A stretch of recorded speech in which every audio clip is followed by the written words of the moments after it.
Hi guys! Hi Donald Inspired! Kumusta kayo dyan? Namimiss ko na kayo. Kailangan natin mag-hangout this February. And I think we're working on that na naman.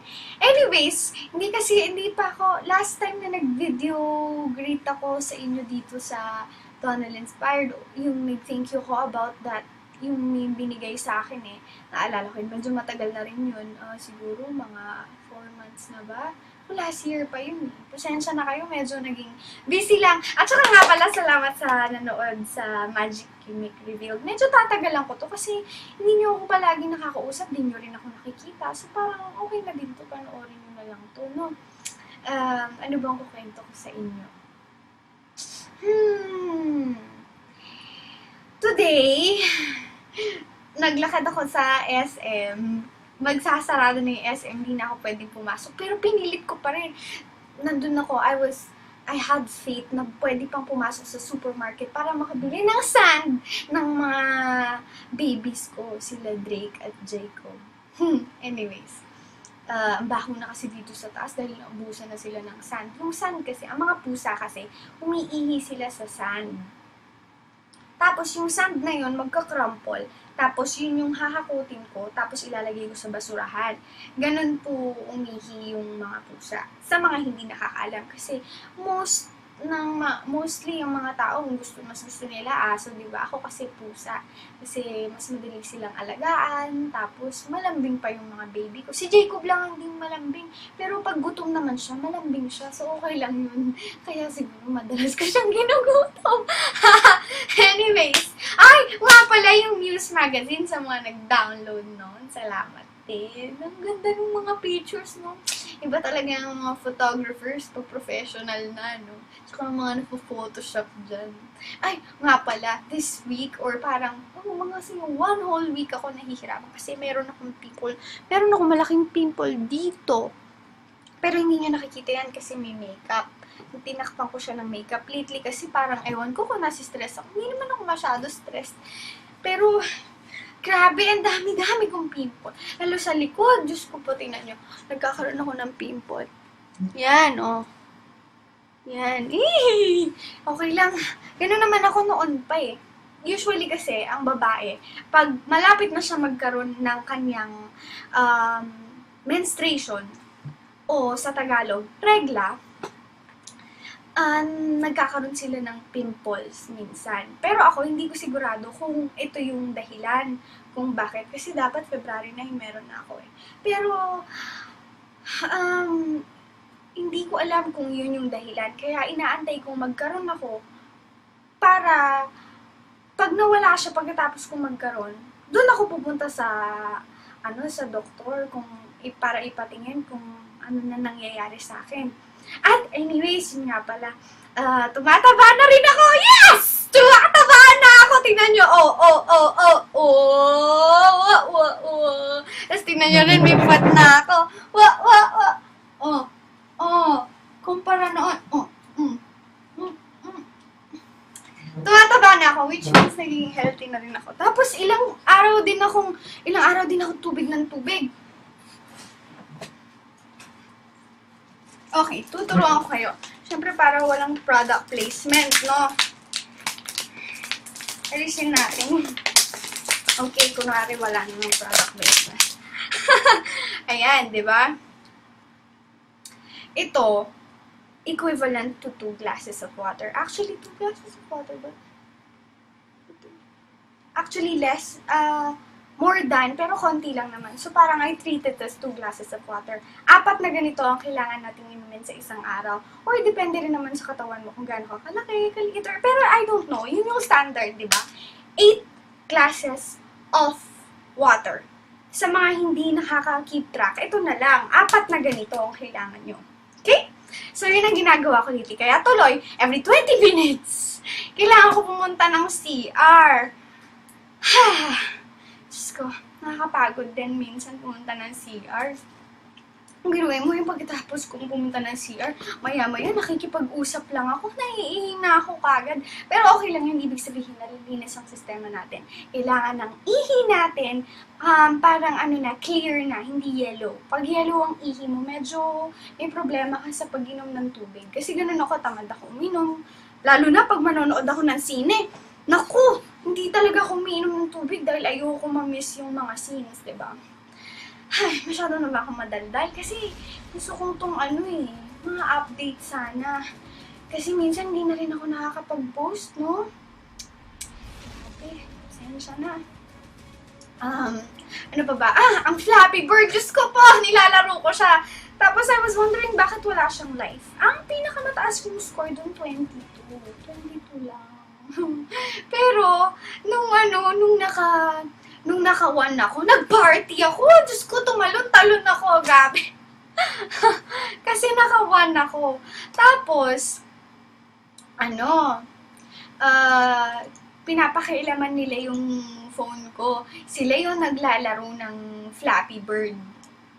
Kaya tuloy, yung pinakamataas na score dito, hindi akin. Kasi pakailamera na. Hindi ako na.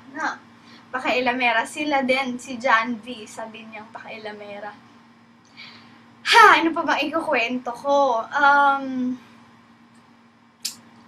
Magulo na naman ang kwarto ko ngayon, kaya kailangan kwarto namin, hindi ko na kailangan palinisin kasi makita ito. Ganito siya kagulo, pag hindi nalilinis. Oh. Ay! Wait lang! Nakadamit ka ba? Ha? Okay. Ayan, diba? Umalis na lang kami bigla kanina kasi kailangan, kahapon kasi sobrang hectic mong schedule, kaya dumating kami ng 2 na, tapos nagising kami at 1, gano'n, tapos kumain, tapos alis na agad, kasi meron kaming inasikaso na medyo importante. Ano pa bang kailangan kong magkwento sa inyo? Medyo hindi ako sanay ng spontaneous lang no?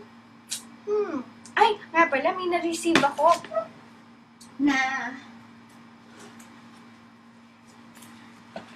ano bang tawag dito?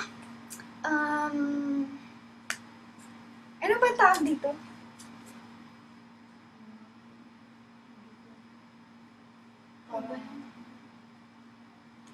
Pawis ko, nangangati ulo. Oily na naman ako. Oo, lately, oiling hair ko. Diyos ko, ayoko nung amoy. Amoy bukayo. Ano ba yan? Ano bang tawag dito? Scrapbook, diba? Scrapbook. Tingnan mo naman ang effort. Naku, napakaswerte ko. Hindi swerte. Napaka-pinagpala ako dahil may mga katulad nito, ni Kat, na mahal ako kahit hindi pa niya ako lubos na kilala. Sobrang pinagpala ako doon. Katulad nyo na sinusubaybayan ako, na minamahal ako, kahit na I feel like I don't deserve it sometimes. I don't deserve that much love, pero salamat pa rin. At tatanggapin ko pa rin mo ng buong puso yun dahil, I can't reject that, diba? Pero that's just wrong. Pero may nagustuhan ako dito ang page. Yung tipong i-open ko pa siya. Nasaan na ba yun? Ito pala yun, no? Sabi niya, hindi ko una napansin nung tinitingnan ko to. Actually, hindi ko pa ito tapos basahin Pero tingnan mo, Wow! Ay! Wow! Twink! Di ba? Ang galing. Nakakatuwa. Tapos yun yung mga nagkita kami, mga pictures na yan. Tapos like, it's all about me. And then with Jacob and stuff. And I just...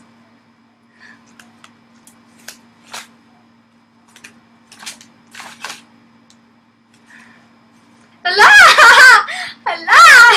Nagbi-video na, iiyak na to. Ang drama. Pero salamat. Kasi... nakakawala ng pagod. Ay, Diyos ko. Salamat. Di ko natatapusin kasi baka maging drama na to. Salamat sa pagmamahal. Naku, sayang yung tubig na ininom ko. Hindi ko maiihi. Pupunta yun sa Salamat sa pagmamahal.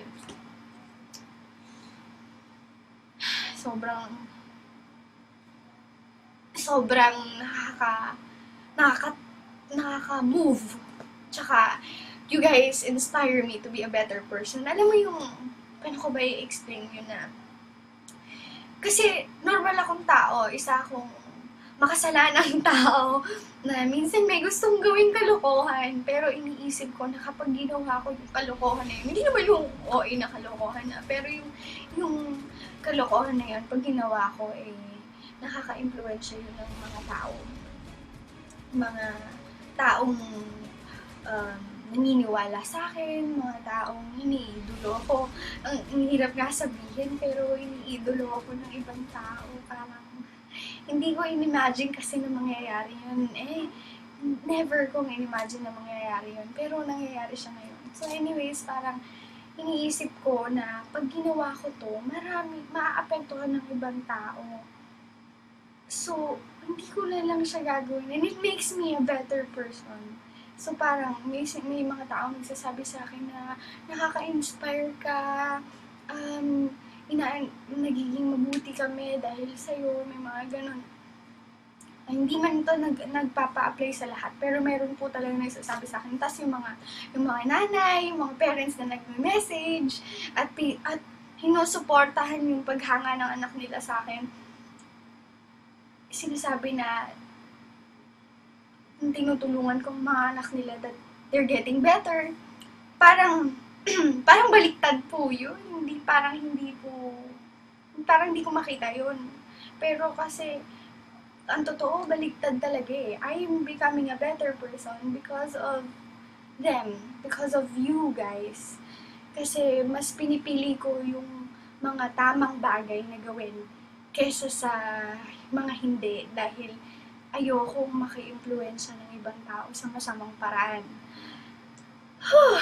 Ayun. So, doon, mali po na kayo yung nagpapasalamat sa akin. Dapat ako yung nagpapasalamat sa inyo. Kasi, yun nga, dahil ni-inspire nyo ako. Salamat. At saka, believe it or not, kayo yung nakakatulong sa akin sa pag-angat ko, kayo yung diba, isang hagdanan, kayo yung nagpo-form ng parang tig-isang step. Tapos ako yung humahakbang paakyat. Kayo yung tumutulong sa akin umangat. Kayo yung nagpo-push sa akin hanggang doon. Kaya kung wala kayo, wala din ako. Kaya yun. So rather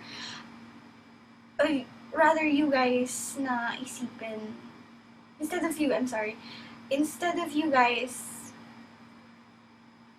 naisipin, instead of you guys thinking that I'm way high up there, I can't be reached. No, it's the other way around. It's you guys na kayo yung mas importante. It's not me. Don't think of me as the important one. It's you guys. Because without you, I am nothing. There won't be something special about me. The only special thing about me are the people who love me. So yun yung special about me. You guys. It's not my eyes, it's not my nose, it's not my teeth, it's not my hair na naglalagas. It's you guys. Yung mga support system. That's what's special about me. So, think that way rather than thinking of me as the one who can't be touched. Because if I can, kung pwede ko lang yakapin lahat ng mga taong nagla-like, nag-comment ng mga positibong bagay, gagawin ko. Kaso hindi ko kaya. I don't think I have the arm for it. Kasi pag niyakap ko siguro, medyo masasaktan kayo, matutusok-tusok kayo sa mga kabutuhan ko. Hi, okay, I should end it here kasi medyo matagal na to, medyo mahaba na.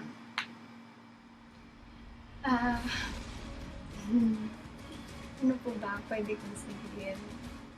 para kasing hindi enough ang salamat eh, no? Whew, okay, I'll talk to you guys later. And I hope you guys don't change. Because if you guys do, I don't know what I'm gonna do. I have nowhere to go. Salamat po.